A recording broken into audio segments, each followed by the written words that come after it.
કે ખૂબ જ સરસ સત્સંગ યુટ્યુબ પર જોયો. બાપુને સાષ્ટાંગ દંડવત પ્રણામ. પ્રશ્ન છે કે પુનર્જન્મ થાય છે તેનો કોઈ વૈજ્ઞાનિક પુરાવો આપી શકાય?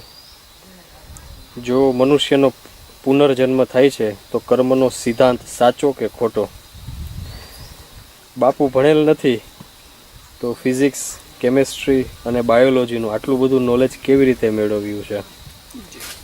અને યોગ સિદ્ધિથી આવું જ્ઞાન મેળવ્યું અને અંગ્રેજી ભાષા પણ સારી રીતે જાણે છે અને સત્સંગમાં સરસ પ્રયોગ પણ કરી રહ્યા છે, તે કોઈ ચમત્કારથી ઓછું નથી, તો આવું કઈ રીતે શક્ય છે?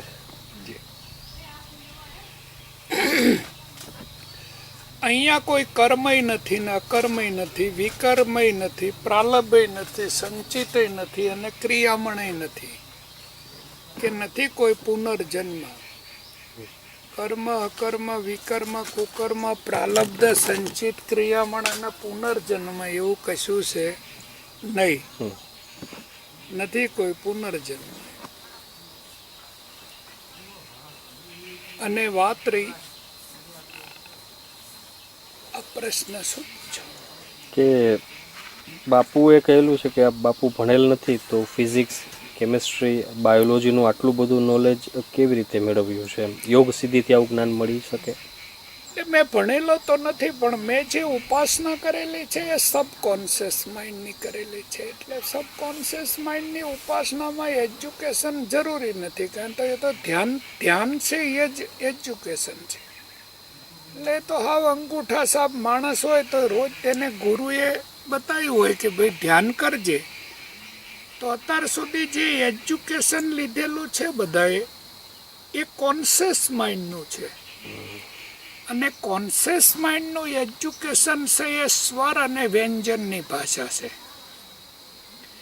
આપણે જો એ પ્રશ્ન પૂછો છે એમના જો આપણે એટલું પૂછવી કે તમે કીડીથી હાથી સુધી સબકોન્શિયસ માઇન્ડથી કોઈની સાથે વાત કરી શકો છો, તો એ ના પાડે.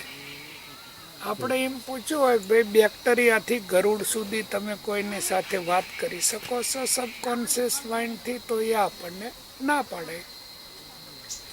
તમે એક તૃણ વનસ્પતિથી વડ વૃક્ષ સુધી તમે કોઈની સાથે સબકોન્શિયસ માઇન્ડથી વાત કરી શકો, તો એ તમને ના પાડે એમ.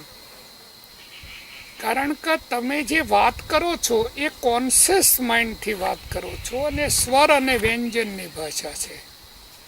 અને મેં વગર ભણે ગુરુદ્વારમાં જે મેડિટેશન કે સમાધિ સિદ્ધ કરેલી છે એનાથી મેં 100% સબકોન્શિયસ માઇન્ડ છે એને વિકસિત કરેલું છે. એટલે મેં કીડીથી માંડીને હાથી સુધી, બેક્ટેરિયાથી માંડી અને ગરુડ સુધી, અને તૃણ વનસ્પતિથી વડ વૃક્ષ સુધી, આખી સૃષ્ટિમાં જેટલા જીવો છે એ બધા જીવોની અંદર આરએનએ અને ડીએનએની ડિસઇન્ફેક્શન ચેમ્બર હોય અને એની અંદર એક જેનેટિક મેમરી હોય. તો જે લોકોએ પોતાની સમાધિ છે એના મેથેમેટિક્સ સિદ્ધ કરેલી હોય તો એ વ્યક્તિ છે એ 0 ગીગા હર્ટ્ઝથી માંડી અને ટોપ 553 ગીગા હર્ટ્ઝ પર નાદની ફ્રીક્વન્સીને મેચ કરી શકે, પાસવર્ડ નાખી શકે. તો મારે જેમાં સામે વૃક્ષ છે એની સાથે વાત કરવી હોય તો મેં સરળતાથી એની આરએનએ અને ડીએનએની ડિસઇન્ફેક્શન ચેમ્બરમાં જેનેટિક મેમરી છે. એટલે જો મેં જેનેટિક મેમરી છે એને ઓપરેટ કરી શકું એમ, તો મેં દરેકની સાથે વાત કરી શકું. અને એ છે ભણવામાં આવ્યું નથી, આજ પહેલી વાર અમે બોલી રહ્યા છીએ ખાલી.